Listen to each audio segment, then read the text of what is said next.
How do I figure out what's next in my career? How do I align my work with what truly matters to me?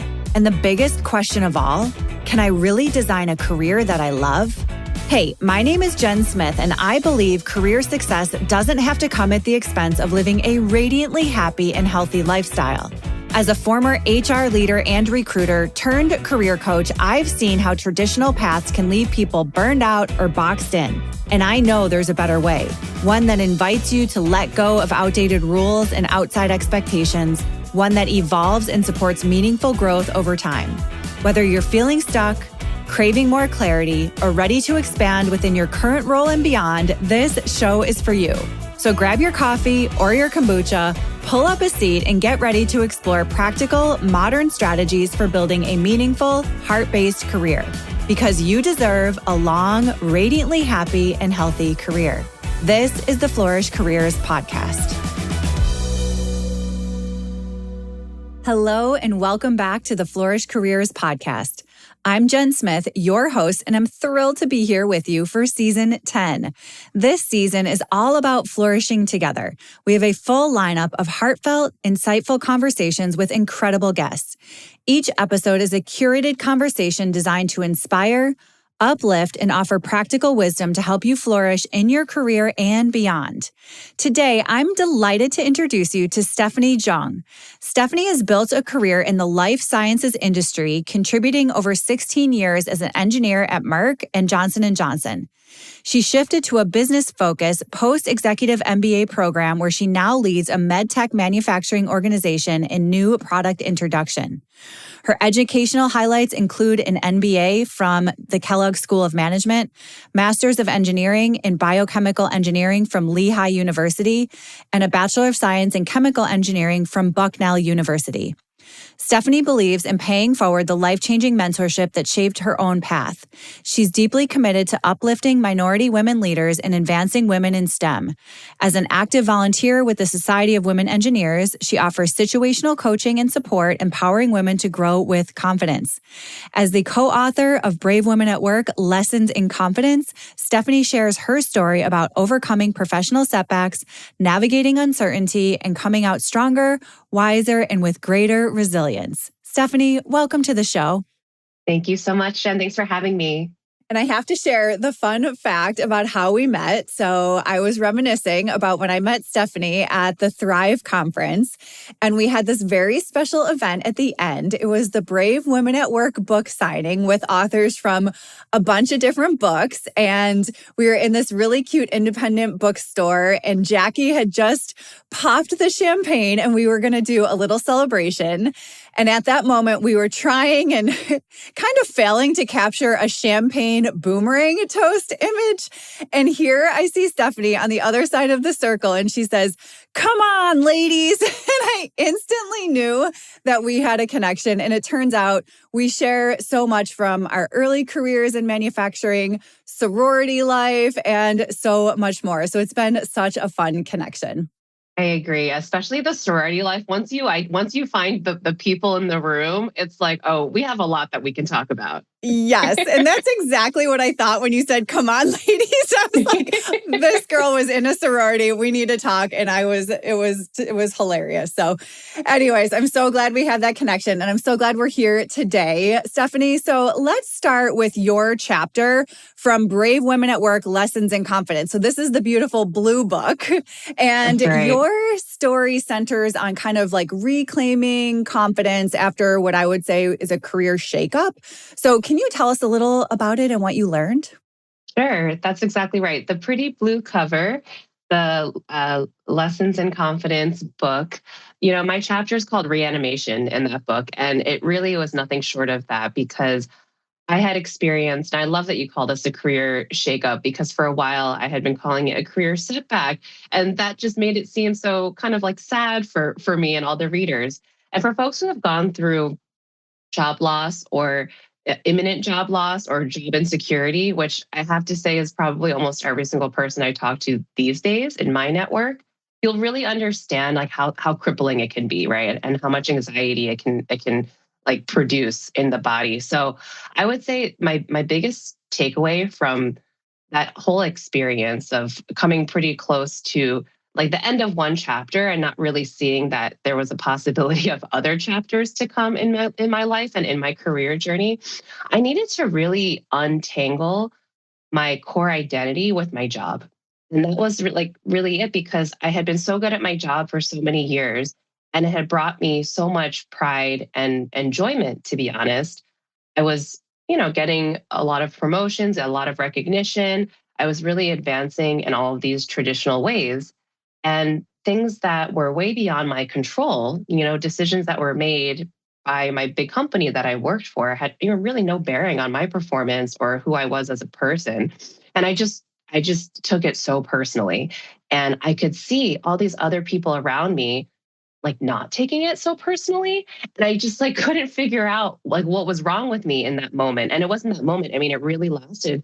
My chapter really spanned like 3 years of reflecting, trying different things, trying to pull myself out of it, change my mindset.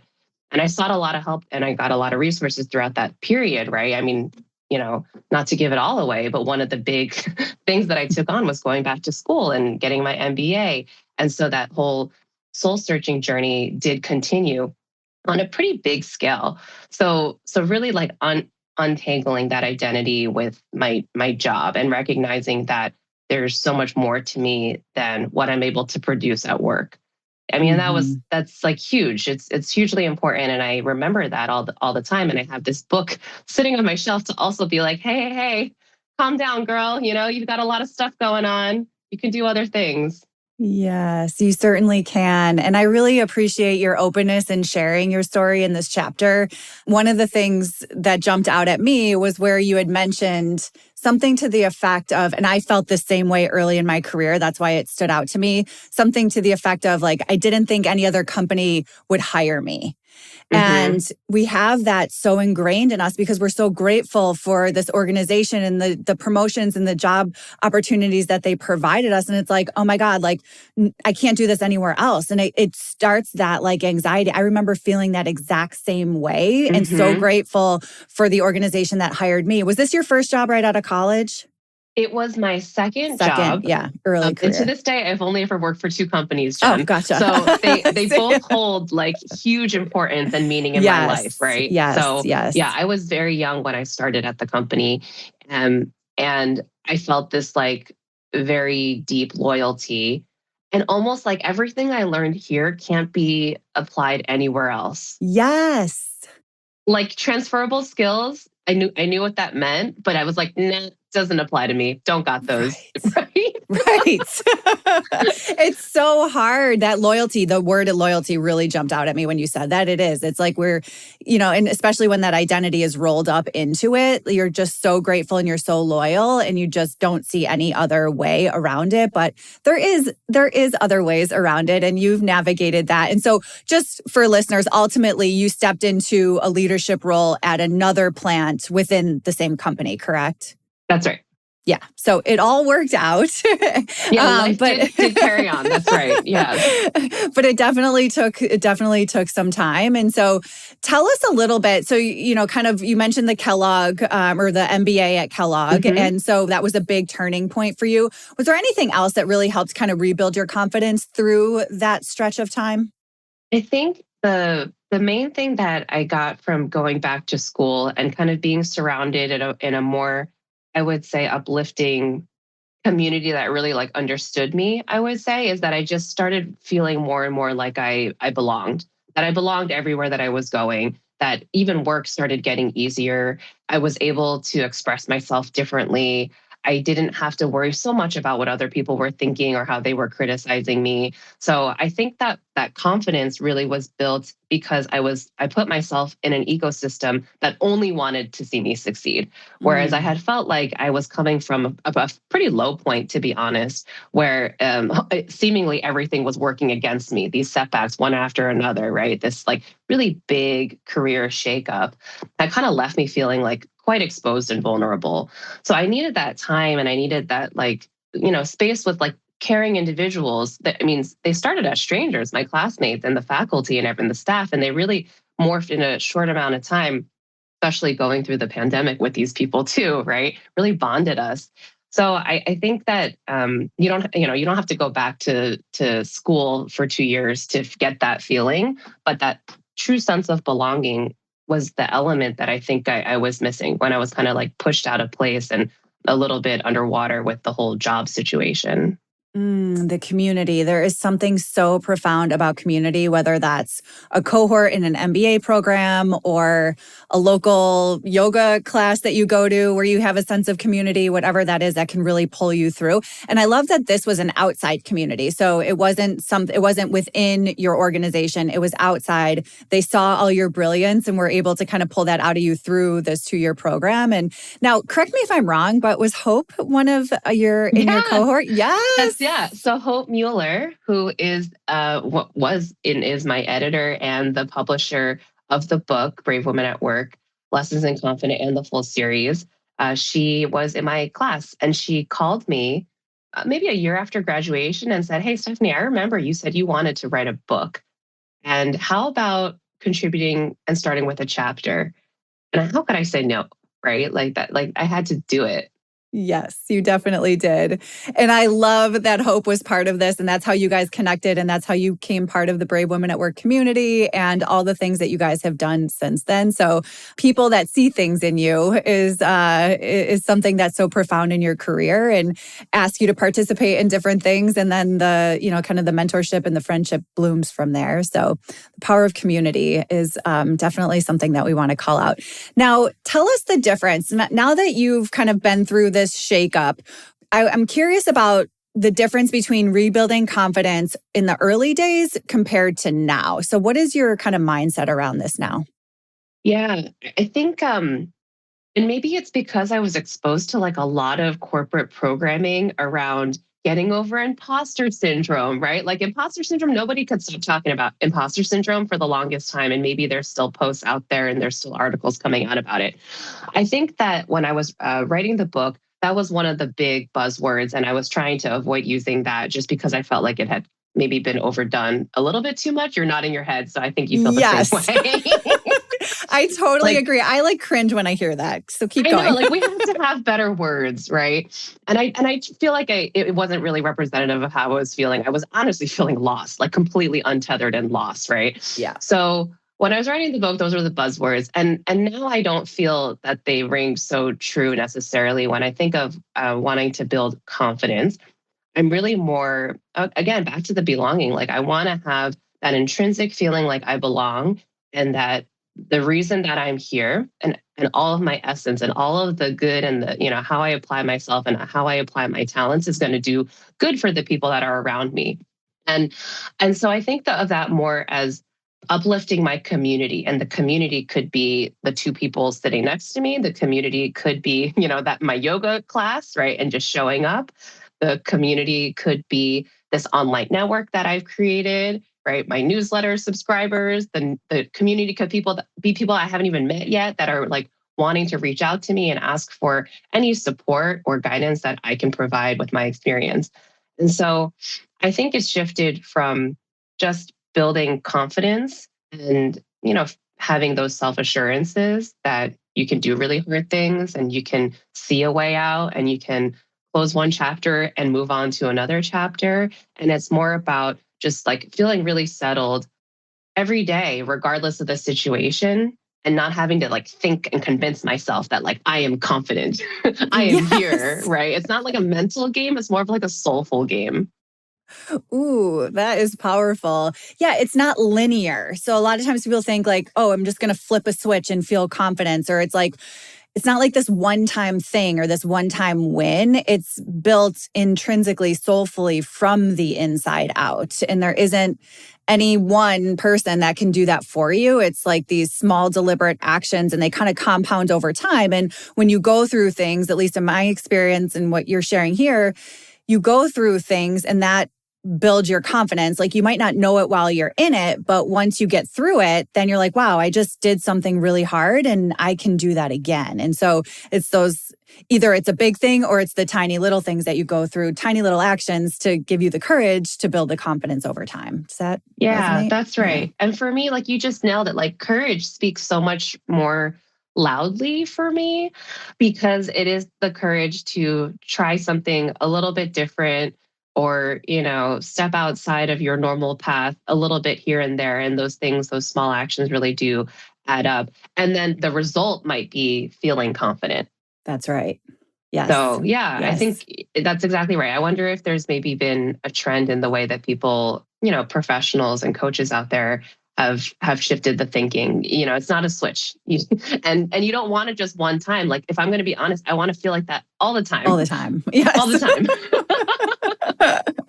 Yes, I love you mentioned the word settled too, like having just your energy just feels settled versus like this chaos, kind of like fight or flight, always responding to all the things and like being in this Right. chaotic world versus like feeling really settled and being able to, move forward with this like different energy. There's a different energy to that. And it sounds like you've kind of navigated that and figured it out, which is so lovely. Yeah. And I think, like, for like, you asked the question about like earlier in life and then like to where I am now. I think the guidance that I was given and the way that I was trained was, in order to feel confident, you have to do more, more, more, more, more, right? There's like all these things that you have to do, and you have to do them faster, with more intention, or following the script, or trying a new script, or taking this class. And, to feel settled, I actually have to do a lot less. That's right. And Yes. like, I've just been slowing down and just doing less, or not being as swept up in the noise. Yes. And that makes me feel better. That makes me feel Yes. settled, which also makes me feel confident in the way that I show up, right? Yes, It's pretty ironic. absolutely. It is. I know. And you can't learn this from a book and you can't learn it from going to a class in corporate either. So It's it's right. really through Yeah. your actions. Now, Stephanie, you have navigated both corporate leadership and this pull towards more independent, self-directed paths. So you had mentioned your newsletter and this community. So what's helped you move like easily between these two? Because sometimes that can be tricky. Yeah. It was pretty natural in the beginning for me, I would say, starting last year, because something dawned on me where I realized I was volunteering a lot of my time through professional societies, women's networking events, quite a bit of one-on-one time. I volunteer with the Society of Women Engineers, and I still do to this day. And so with that program, you have an online profile. Folks in the community who are members can also look at your profile and decide if they want to ask you specific questions, or, get some advice on where they're at in their careers. And usually it's those that are earlier in career or thinking about a pivot. And so, because of my background in engineering, I feel very strongly about engaging with these women and sharing everything that I can. I'm an open book. Anything that will help them on their way, or help them with their next step, or help them feel better about their decisions. And I realized I was doing this like a lot, right? And I thought, why can't I just do this for everybody, and not on behalf of another organization? You'll see this trend. I love work, work, work, to make other people better, other organizations Yeah. richer or more successful. And I'm like, why can't I just do this, on my own? So that transition was pretty natural. And I would say what I want to add here is, the question that I get a lot is, well, how do you balance all of that time Right.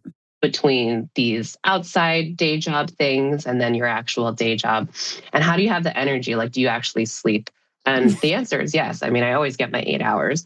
But one, when you have an outlet where you can, freely express yourself and get energy from the types of conversations that you're having, and you feel really, really mindful and purposeful behind the community that you're creating, and you just like feel like what you're saying and what you're doing matters, it actually ends up fueling and giving me like more inputs to how I show up in my day job. So in corporate leadership, and where I spend the majority of my waking hours, I find that I can actually see problems in a completely different way, because my mind is sharp, my mind is clear, my heart is full, right? I'm not treating this job with like resentment. I feel like I still have a huge wealth of opportunities, outside of, what we call our W-2 jobs. Yes. And so it's actually like a very nice cycle. It fuels it, it gives it more energy, it kind of drives some good behaviors in the workplace. Hey there, beloved listener. It's Jen here, and I'm popping in with a quick invitation just for you. I know how hard it can be to navigate your career, especially in a world of work that's constantly changing. That's why I created The Gathering Ground. It's an insider circle for steady, heart-based support to help you grow with clarity, confidence, and community. Inside the Gathering Ground membership, you're invited to join us for weekly office hours to ask questions and stay grounded, exclusive pricing on one-on-one coaching, seasonal goal setting and reflection workshops. You'll receive a secret monthly newsletter with fresh tools and inspiration. There's a growing library of networking scripts, checklists, and career development tools designed to support you throughout your career. And best of all, a kind, generous community of professionals who just get it. So whether you're staying, shifting, or starting fresh, this is your space to be supported and stretched in the best way possible. It's just $97 to join, then $27 a month. Flexible, affordable, and no long-term commitment. To get started, head on over to flourish.careers/community and answer a few quick questions. Based on your responses, I'll send you a personalized development plan so you can begin right away with clear human support. No bots, no templates, just thoughtful guidance to move forward with confidence because you deserve a long, radiantly happy, and healthy career. I cannot wait to see you on the inside. Now, back to the episode.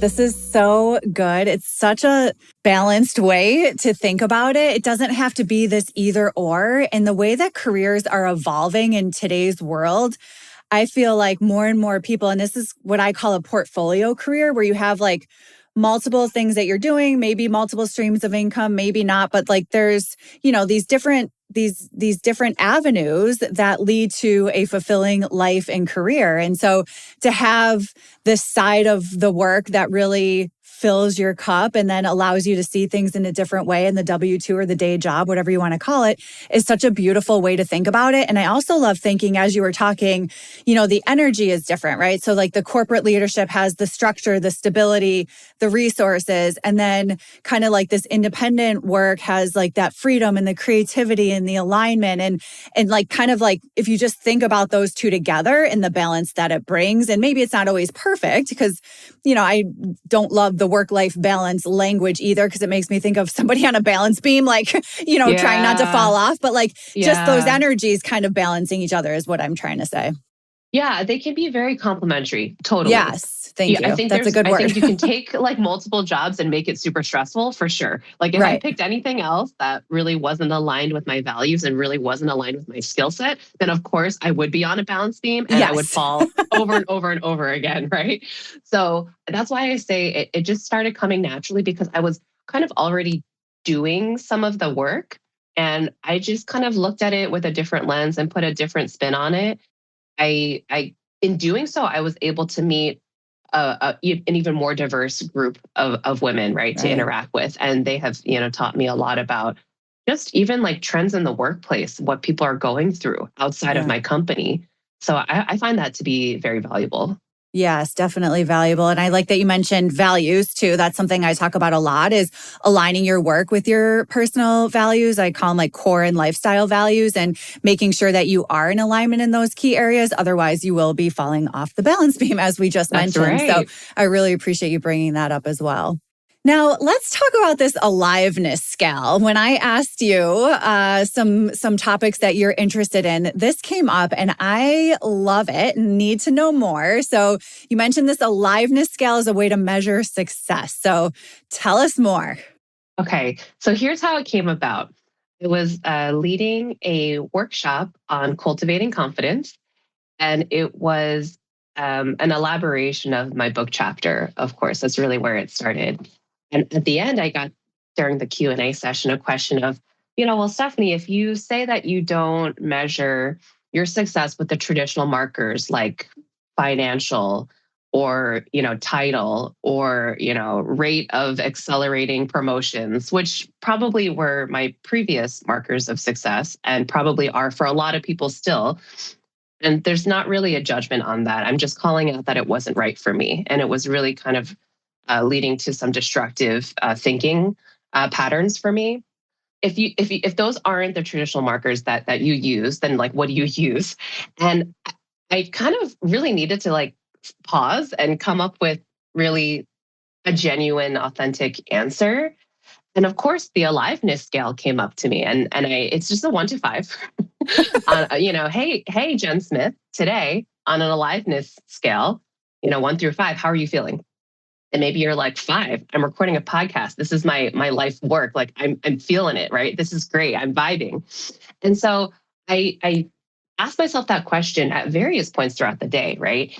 And I just want to be, occupying the space on this planet in my life, doing the things that make me feel alive.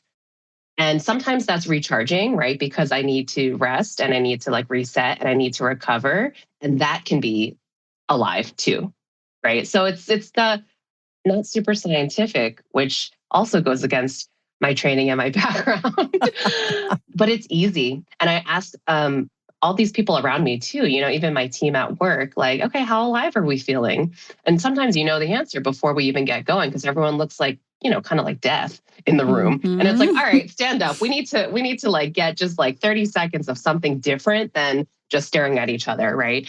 And so it's kind of fun. Yeah. It is so fun. And I'm obsessed with the name aliveness scale. And it reminds me of something I like to do with folks called an energy audit, which is similar. So I don't have like this 1 to 5 scale, which I love the check-in on a scale of 1 to 5. How are you feeling? And then the energy audit that kind of says like, hey, take a look back at your week and what are the things that really drove your energy? And let's figure out how to do more of those and then less of the things that drained your energy. So it might be the aliveness scale and then taking that one step further with the audit if you are considering making a change. So yeah, this is fabulous. And then maybe even taking it a step further to say why or why not. Like, yeah, Jen Smith is on a 5 right now. She's recording a podcast with Stephanie and like all the energy is flowing, but then we were talking earlier, talk to me at 8:00 at night and I'm going to be ready for bed. And so that's it's exactly just, right. You and me right? both, girl. Yes. So you think of your energy and when you're feeling at your best and then the things that drain your energy and cultivate your energy. And I think that is a fabulous way to think about success. And I've talked with so many folks recently where those traditional markers of titles and promotions just aren't cutting it anymore. And so I like to think of this as like experiences, like what type of experiences are you cultivating in your career that are going to drive that aliveness scale to a 5. So yeah, really awesome. And I think maybe that needs to be trademarked. I'll just put that plug in there for you. Or maybe I got this from somewhere else because I do listen to a lot of podcasts and I do meet a ton of really interesting people. But yeah, I highly encourage it. And I also love the combination of, coupling your aliveness factor of a 1 to 5 with your energy audit.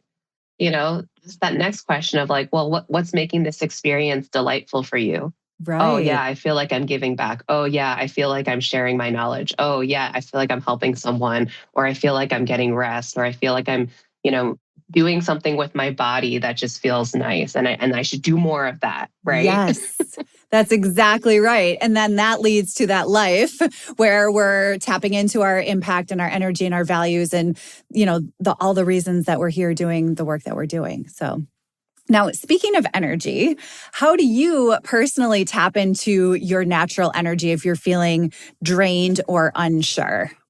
So I am pretty novice, but very serious about expanding my somatic breathwork practice. So I will share with the audience that about a year and a half ago, I started working with a somatic breathwork coach. I work one-on-one with her. Her name is Nicole Smith LeVay. She's with Power Within Healing, and I met her at a retreat. I actually met her at a retreat at Hope's retreat. Yes. So back in early 2024. And I've been working with her privately since because I came to her and I just was really having a hard time with stress management. I was really having a hard time taking on so many responsibilities and always saying yes to more work. And it was stuff that just like really wasn't feeding me, right? And what ended up happening, to my surprise, but maybe not to the surprise of anybody who identifies as like a healer in the audience, to my surprise, we end up working and breathing through a lot of like carried trauma and, releasing tension and stuff that has just been like stale and icky and sitting around for far too long in the body. So I really am into this whole like parasympathetic nervous system regulation, which also is becoming a hot topic, I think, Yes, it or at is. least in my world. In my Instagram world, it's everywhere, but it's Yes, me because, too. you get more of what you do, right? That's right. So I can't really tell how much of a trend it's picked up on, but physiologically, it's really important to know what's going on when you're generating a stress reaction.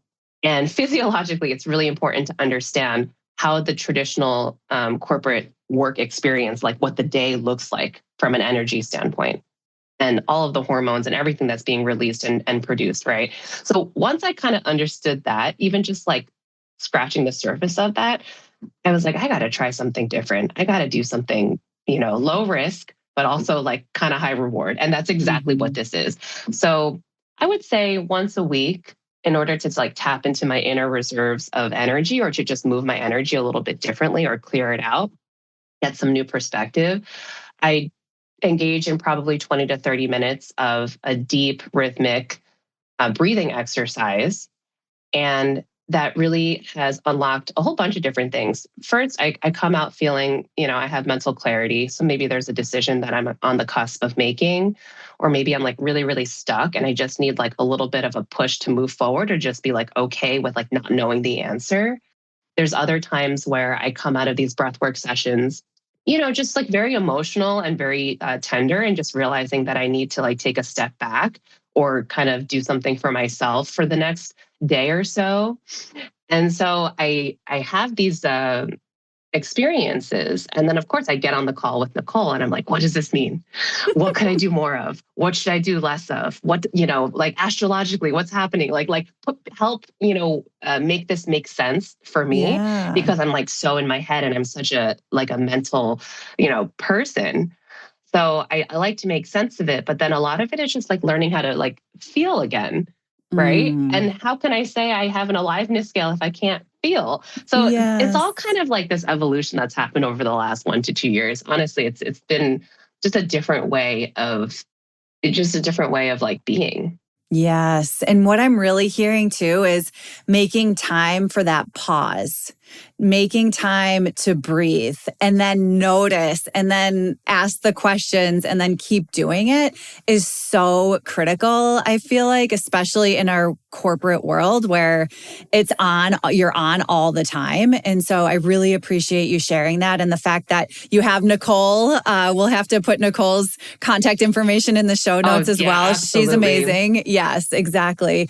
And the breathing too, I found working in corporate, I remember times where my breath was like in my chest. Like I literally couldn't catch my breath because there was so much going on. And so, trying to slow down and like breathe through your stomach and like get the breath in the diaphragm where it's supposed to be is really hard to do, actually. So it's pretty profound when you dig into that. So thank you for sharing that. And we'll make sure others have Nicole's contact info. And as you were just saying that too, I was thinking like, how many days did you experience when you're in your corporate job? And that I go through sometimes still today, where you actually are like holding your breath for the majority of the day, literally not breathing, or like very shallow, right? You're like just barely getting enough oxygen to like get to the next meeting room. And how sad is that, right? All you have to do is breathe. But honestly, nobody is going to tell you, hey, Jen, here's your daily reminder to breathe. Hey, every 45 minutes, you should breathe. Like go to the bathroom, find a quiet spot and breathe for 2 minutes. Nobody is going to tell you that, right? Like you can set all these reminders, but it's like we have been like programmed to not do this. We've kind of like learned some nasty habits. So it's nothing against like the work environment. It's just like that's not their aim, right? There's other things going on. So you really have to look out for yourself.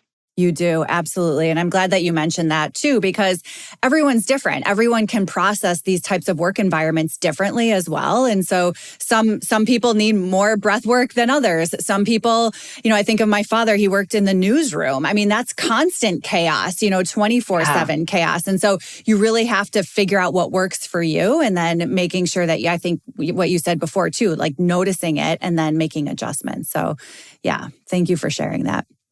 Now, for listeners who might be struggling with confidence or that are feeling drained right now, other than breathing, what small shift could they take to feel more alive and grounded in their work? What would you recommend?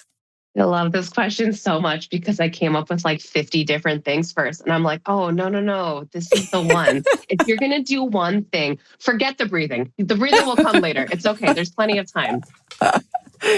How about try turning off your cell phone for a couple hours? Love. So can I tell you about this experience that I Yes, had over the please. holidays? So Yes. last holiday, and it's related to kind of some of the slowing down aspects and just understanding a little bit more that what you see out there and being pegged on all the time is not necessarily what's appropriate for you and your body, right? So last winter, I had 2 weeks off from work. It was our normal, and you know this in manufacturing, it was our normal shutdown period. Yep. And I didn't travel. I didn't host anybody. All I wanted to do was just be at home, left alone in peace. I wanted to read a million books. I'm a real avid reader. I love reading fiction. And I also volunteer at a bookstore. So of course I have like bookcases of cheap books, right?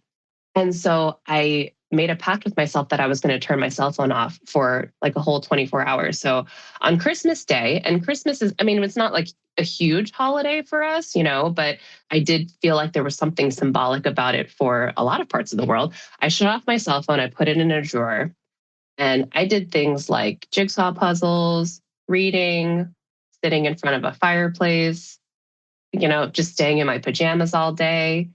And I love that so much. Yes. And not everybody could do that for a whole day. But I thought, like, you don't have to make this an extreme activity that you schedule on your calendar, just like everything else that we have to schedule on our calendars. But sometimes when I come home from work, I turn my cell phone off for like 2 or 3 or 4 hours. Yes. And then I pick up my phone and I realize it's dead, right? It's off. And it's like, oh, no, no, no, no, no. You wanted this to happen. Put it back down. Go do your life, right? Like go try a new recipe or, and so I really recommend, especially if you're just home for a couple hours, like in the evening, just turn your cell phone off. Yeah. If you're safe, if you have all your, responsibilities kind of like with you, your family at home, you're not waiting on anybody, you're not like, you don't have appointments, just turn your cell phone off for a little bit. Right when you said that, I felt like a weight off my shoulder. I don't know. Right? It just felt like oh, I can do that? Like, yes, you can do that. You can turn your phone off for... There's a power button on almost every phone that I've seen. Yeah. Oh my gosh. And I wrote down something here. You said, do your life. Like our life doesn't have to be our phone. Like go do your life, read a book, sit by the fire, to make a recipe, whatever is do a jigsaw puzzle, whatever is calling for you in that moment. And that's really what life is. It's not sitting on our phone and scrolling Instagram or posting on TikTok, right? So yeah. I love it. And I just realized like my phone it's so great organizationally, right? Because then you don't have to think about where you have to be next. All your appointments are right there. All your reminders are right there. But it also can be, kind of on the negative side, like dictating your life a little bit, right? And how much time do we spend scrolling and we see all these things that we should be doing? And again, it goes back to the do more, more, more, more. You're going to feel happier, more confident, more successful if you just do more. When if you turn off your cell phone, that's the definition of doing less. And let me tell you, you feel great. You feel you don't even know what you missed out on and you don't even care. Yeah. So good. Amazing. I'm doing it tonight, Stephanie. Thank you for the inspiration. So now as we come to a close, I would love to hear about your flourishing favorite. So a book or a podcast or a course or a resource that significantly impacted you and your career, and why would you recommend it? Sure. So the one that comes to mind is a 3-week course from Larissa Conte. She's the founder and CEO of Wayfinding. And I worked with Larissa. She was a consultant that my company hired a couple of years ago, and we worked one-on-one. She worked with a number of me and my peers, and I was just so deeply impressed with the way that she just treated me, right? She was very caring. It was a stark contrast to, I would say, the way that you're traditionally experiencing your corporate job, right? It was a very refreshing change. So I followed Larissa and our journeys, and she created this company, and I took her Power Up course. And so what Larissa is all about, and I hope I'm not butchering this for her. We'll put the resources in the notes and everything so people can follow up. But she does research on what has been turned into and identified 36 types of power, distinct forms of power, and everybody has some element of each of those 36 to different degrees. And I think she's really like shifted the way that I see power, because most of us are misguided to think that power can only be a bad thing. And, if you're powerful, then you're a dictator. If you're powerful, then you could, potentially abuse that power and do harm and damage to the world and do harm and damage to the people around you. And power is bad, bad, bad. So it's become a kind of a negative word association. But what she really helped unlock in me and to shift my mindset around was that we have these 36 types of power that we carry around with us, day in and day out, everywhere we go, and we can tap into them in very different ways depending on the situation. And some of these powers are really hidden, and some of these powers are like very not practiced, right? They're very much a very weak muscle. They could be improved upon, but maybe you should call on your strengths a little bit more often, right? And so I really like how she's made this framework for you to kind of question some of the outdated belief systems that have been ingrained in us. Wow. And to have maybe like agency over what you decide is important and how you behave and what like a good citizen really looks like, or like a good steward here, like on this planet looks like. So I would recommend Larissa's class, Power Up. It's 3 weeks. It's kind of some self-taught and some cohort-based discussion and some digesting and processing with Larissa. And it really transformed the way that I see how I behave. Wow. Yeah, this sounds really inspiring. And I have to say, Stephanie mentioned this to me before we recorded, and I looked it up and I'm super intrigued. And now even more so after hearing this description of it. So I'm definitely going to learn more myself, and we'll make sure that we have the link for listeners to learn more as well. So thank you so much for sharing your personal experience with that. Now, tell us, Stephanie, what are you working on right now? Where can people find you and learn more about you? You've already shared so much fabulous wisdom. I'm certain people are going to want to connect. Yeah, everything that I have working on in terms of my business updates and live events, which might be like retreats and women's circles, it's all found on my website. So the website is www.sjwithinreach.com. And I post everything there, including my contact information for LinkedIn, Instagram, et cetera. It's all on there. And I hope that people who are listening, if there's one thing that I said that kind of piqued your interest, just reach out to me and I'm happy to talk more about it. Yes, Stephanie is a fabulous resource, my friends. I hope that you connect with her. Definitely sign up for her newsletter and continue learning in all of this wisdom. This has been amazing. Thank you so much, Jen. Listeners, as always, the notes from today's episode will be on the blog at flourish.careers/blog. Thank you so much for tuning in, and we'll talk to you next time.